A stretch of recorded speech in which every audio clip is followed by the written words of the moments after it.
the International Women's Day is obviously a symbolic celebration for women worldwide, and commemorating this year's occasion during this noteworthy day, which is celebrating the cultural, political, social, and economic achievements of women, we have the wife of the custodian of the Yoruba culture and the Oni of Ife, Olori, Naomi Ogunwusi. Welcome to the show, man. Yeah, good morning. Yes. Let me start with what your challenge is. Everybody is saying they choose to challenge something concerning how women have been discriminated for ages. Let me start with your own challenge. What are those things you've observed in society and you choose to challenge that this year as we celebrate International Women's Day? Oh, okay. I choose to challenge how women from very early age are being, there's a lot of discrimination, there's a lot of ills in the society. From being a baby girl, from being a child, there's a lot of discrimination. A child is born, it's a girl, and then the father is contemplating, especially in this part of the continent, in this part of the world, it's a girl, and then there's no full joy, and then the girl starts to grow again. And being a girl is why you can't do this, why you can't do that. And then the issue of the female genital mutilation, it's something that has been in the culture before now. So I'm campaigning against it, doing everything I can to see that that is not done to the girls. All because they think if a girl is not circumcised, she will be promiscuous. I have never seen a situation whereby a man is injured or wounded so that a baby boy is wounded so that when he grows up he's not going to be promiscuous. So I don't know why the issue of promiscuity is only being treated with the girls alone and not with the boys. Right, fantastic. So those are one of the things I'm working against and challenging this. Okay. Yeah. Right. Okay, man, let me ask you this. I know that those women in the villages who carry out this female genital mutilation, they take it as a means of livelihood. It's a job, so they are paid for it. Hello? Can you hear me, ma?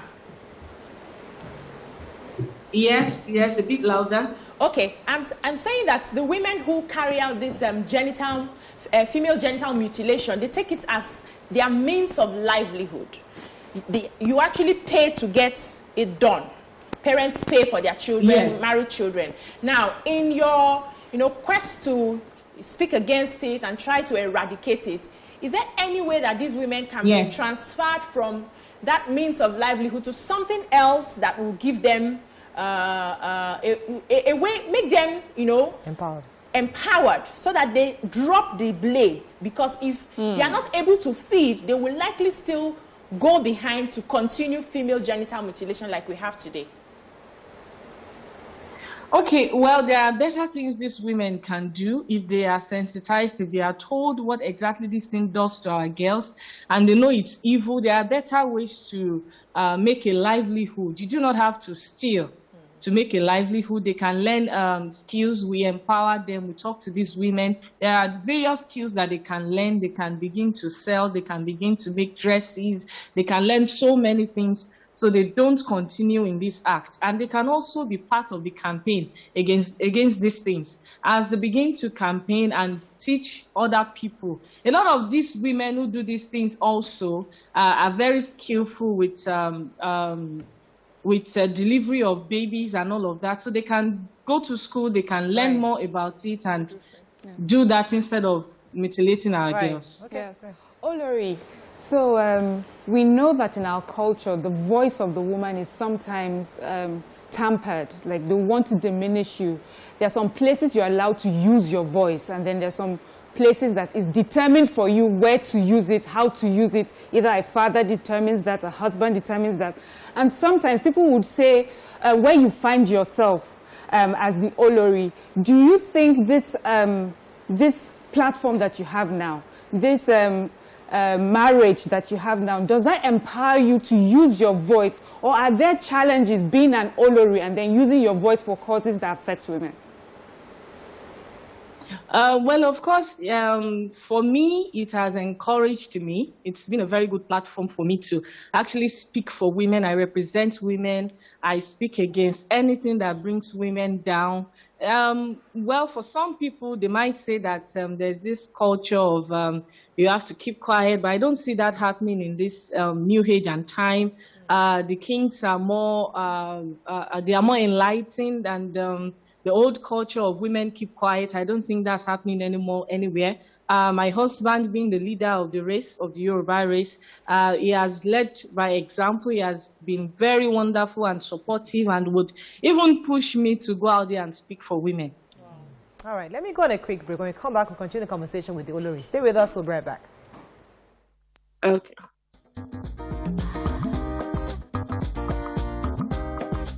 Stay tuned. Your View will be right back. Thanks for staying with us. We still have the Olori Shilekunla Naomi Ogunwusi with us. Olori, are you still there?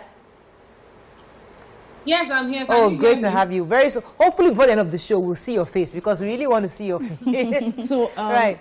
I want to ask you a question, Ma. It's, congratulations on your birth of your boy. The prince. Yes, the crown prince. The crown prince. And honestly, it took a while, and I want to, and it's something that we should challenge, where a woman gets married and in a waiting period, people put a lot of pressure on women for not having children without understanding whatever biological, emotional burden she's also carrying. But then there's an additional pressure from society that, oh, you need to have a child. I know that. What was your experience like while waiting? Yes, and how are you pushing for support for women? Okay, well, being in the public glare made it more challenging. I think it was something that I was challenged with from the very first day I got married. It was like I was supposed to just start popping babies almost immediately. And then everyone was just, the whole world was looking at me. But thank God for a supportive husband. He would always tell me not to bother. And one thing that the society does not yet know is that when a woman is under pressure, it becomes really difficult to take in, becomes really difficult to conceive because it messes up with your brain and then it goes into your hormones and becomes more difficult. So the more you talk to a woman, the more you abuse a woman about childbearing, the more difficult it becomes for her to conceive. So for me, it was really, really difficult. But thank God for God. Thank God for the Holy Spirit. Thank God for my husband.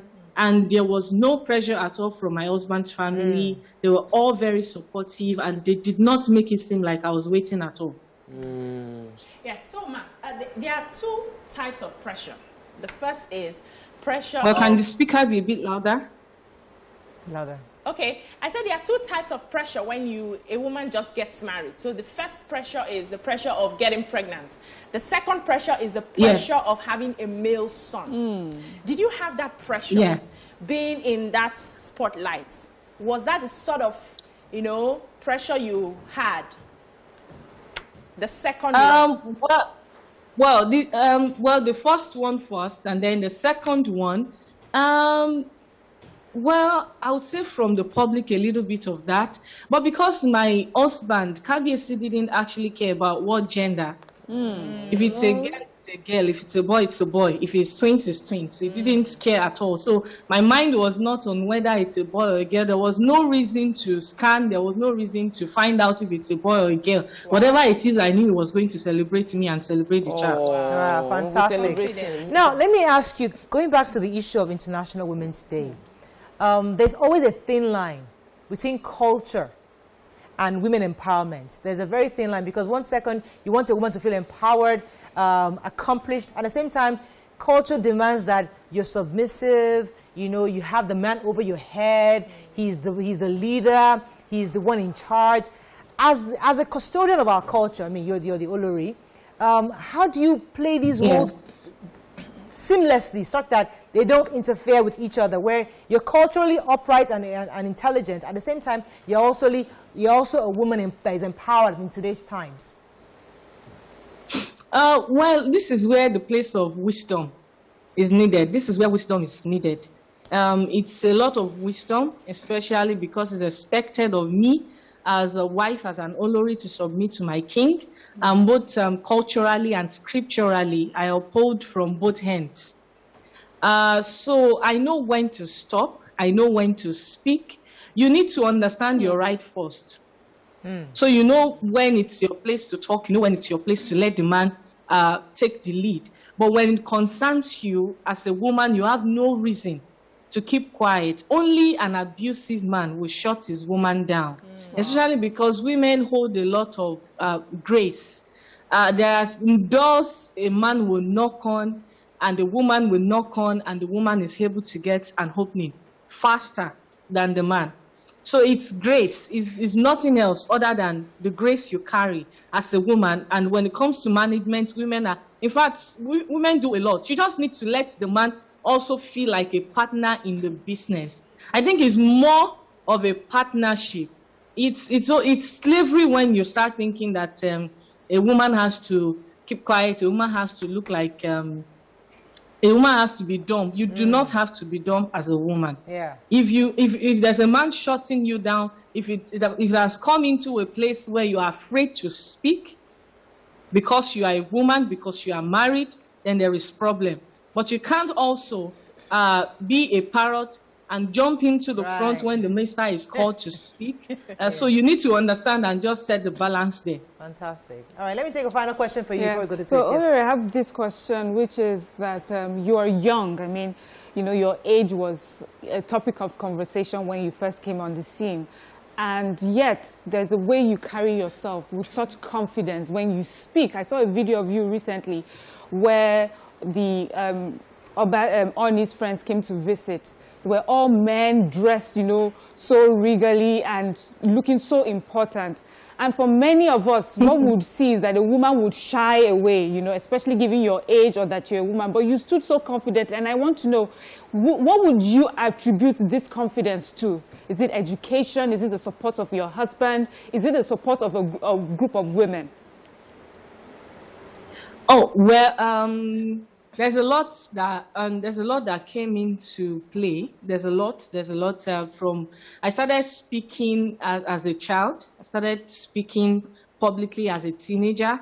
And then it's very important to actually have support from people who you love and care about. My mother first started instilling the confidence in me. And then when I got married, she handed it over to my husband, who would always clap for me. And in fact, at some point, giving me monetary gifts to encourage me and say, well done, you did well. Wow. We have to run up, but I don't want you to go.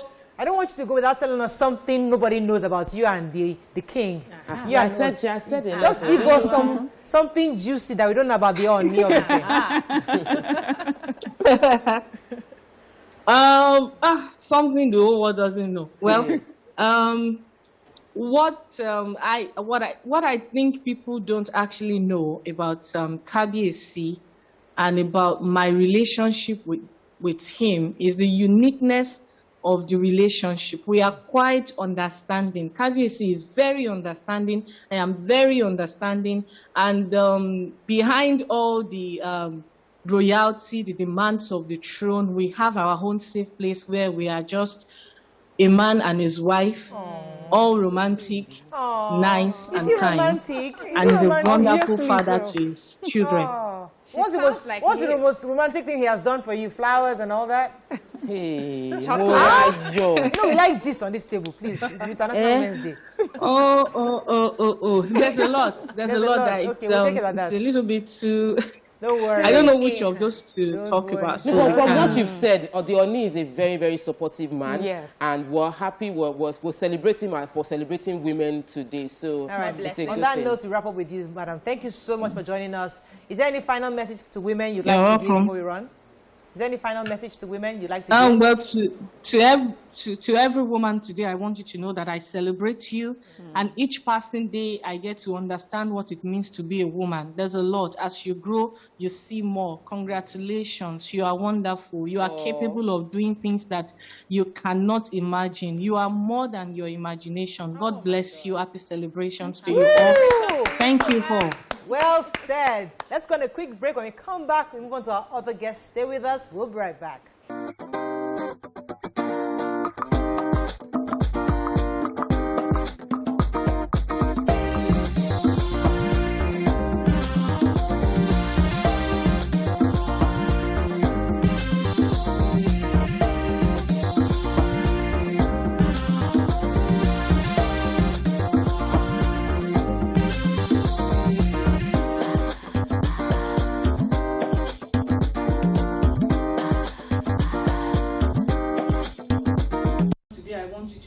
Celebrate you, and each passing day I get to understand what it means to be a woman. There's a lot. As you grow, you see more. Congratulations, you are wonderful. You are capable of doing things that you cannot imagine. You are more than your imagination. God bless you. Happy celebrations to you all. Thank you all.